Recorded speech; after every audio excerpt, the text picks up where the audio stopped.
Deyarli to'liq turk seriallari haqida gaplashmagan ekanmiz. Keling, yodimizdan chiqqan lekin qalbimizdan joy olgan top 5 ta turk seriallarini eslaymiz. 5-o'rin Zerda, Muhabbat, Iztirob va oila sinovlari. Zerda va Shahinning asl muxlislari menimcha bu serialni eslashadi.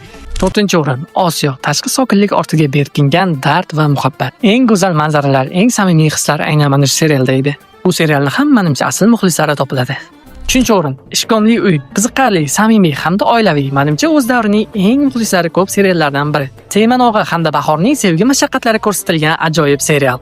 Har bir qismi bilan yurakka tegardi. Xinoli qor o'z davrining haqiqiy fenomeni. Yurtimizda ham birinchi turk seriallari to'lqinini boshlab bergan serial aynan mana shu hisoblanadi. Bosh qahramonlar Ali Muallim hamda Nazir.